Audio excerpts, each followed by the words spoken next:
Hi, welcome to the Pigskin Postgame Wrap. I'm Joe Cortez, joined by Jim Silva, Ron Agostini, James Burns. You're saying that better now, Joe. Thank you. Thank you very much. Let's start with Jimmy B. You were in Orostimba tonight, or you were in Newman. Orostimba, wild one. I just made it back, just a shade before midnight. It was a wild game. 49-43 was the final in favor of Orostimba.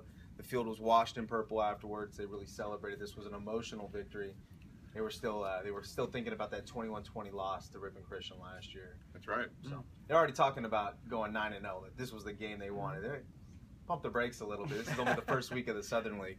I think the Southern League is going to be a fun league this year. Some of the results tonight just seem to back that up.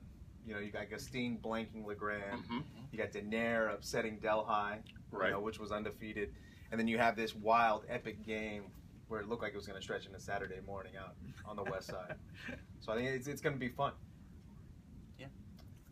Seems like you're the only one that had a fun game tonight. I kind of had I was at series high for Central Valley versus Pacheco. It got out of hand early. The kicker in this game, Angel Lopez, really factored in. He was a big weapon. First three drives of the night for Pacheco went 3 and out, and they resulted in really poor field position or good field position rather, for Central Valley. They could never get the field flipped, and they never recovered from that early lead. But second half, not much happened. But Central Valley is going to be a player. How did our athlete of the week look? He had 140 yards. He had 140 yards, and Jamari A. Lumpkin, brother of 2013 Player of the Year, Jaquan Gardner, had 140 yards. Wasn't Jaquan there tonight? Jaquan was there tonight. Came up. I took a selfie with Jaquan, tweeted that out. He's a big man on campus at Humboldt now. That's only the second leading rusher in the nation. Anyway, you were at Escalon High tonight for a really nice non-league matchup. Yeah, that's a pretty good non-league matchup. Escalon was up against Bear River tonight of Grass Valley. That's the reigning Section Division 5 champion. And it was homecoming night for Escalon. Coach Mark Lorero could not remember the last time Escalon lost on homecoming. It doesn't happen. Yeah, it just doesn't happen. But you know, Escalon did not schedule a cupcake tonight, and Bear River came in and won tonight, 28-14. Escalon was not outclassed, but they committed 3 turnovers in the first half, and consequently they were fighting uphill most of the night. They were still within a touchdown with 7 minutes to go, and then Bear River ran like a Cox box double wing toss power play and scored 2 touchdowns. Say that 3 times. Yeah.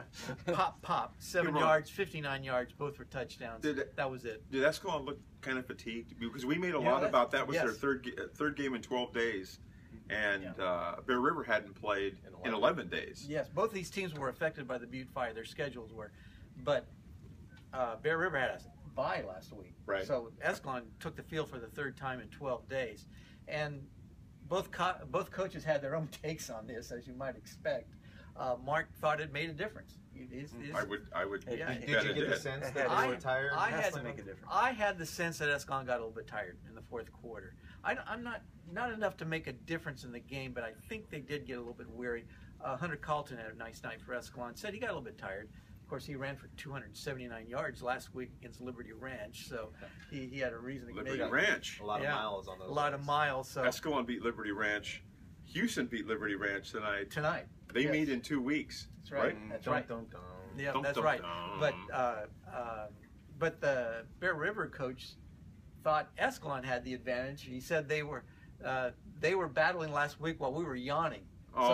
So here we go. Both these coaches are coming at this from different directions. Coach speak, no kidding. Yeah, but, one's coming from a realistic. I don't buy that. How about those two TVL openers in 2 weeks, right? We've got Escalon and Houston and Ripon against Ilmar. 2 good games. 2 good games there. 2 good games that'll define that. TVL's tough. Ripon with a big bounce back game this week, right? They beat Sutter. They beat Sutter. That TVL race is wide open, I think. Wide open. Yeah. Do we got any sleep on Modesto Christian? Do we have any details on that Ripon game? Do we know? Do we know anything? They've got a heck of a receiver who's making some noise. I think you saw him 2 weeks ago or last week. Aaron Pigskin. Yeah, he's good. A junior basketball player. He had over 200 yards, I think, last week. And he actually sent me a message on Twitter and said, "Don't worry, sir. We're gonna bounce back." Sir. Don't worry. Yeah. And look what they did. They beat Sutter 14. Speaking of bounce back, Downey High bounced back tonight over at Chuck Hughes, where That's right. you were camped out. Right. The big news out of that game, though, was the injury to their quarterback, Brett Neves. Uh-oh. What happened? So late in this first half, it was like a 4th and short play, and he was rolling around trying to find an open receiver and went down and looked like he rolled an ankle and separated his shoulder on the same play. Non-throwing shoulder, but it was really the ankle is kind of the key injury there. How bad do you think it is? He was kind of hopping off on one foot at the end, so at the end of the first half. So they're going to do some x-rays maybe even tonight. And hopefully he'll be ready to have Modesto High next week. Brett had a nice start to the season, too. Yeah, that offense is talented. They got weapons everywhere. They're solid on the line, so they need him, though, to be kind of the point guard for that offense, get the ball in the playmakers' hands. They have a lot of playmakers on that team. They definitely do. Yeah. Well, that's the risk, though, with all these dual threat quarterbacks we have. I mean, on one side, on the bright side, they provide us with these great moments, these video game type numbers, but it can, in an instant, one hit, could really kind of change the course of your season. Yeah, that's right. Yeah. Hey, another non-league result that I thought was fascinating tonight: Turlock going to Tracy and just beating the hell out of the Bulldogs. Upset Somebody Bulldogs called that, beating the right? Bulldogs. I Somebody called that. Yeah, that was my upset. I called it too.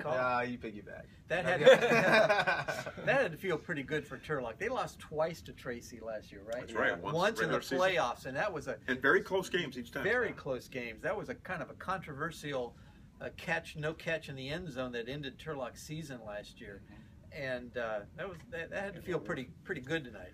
A couple of other Valley Oak League results: Oakdale dismantles Sierra.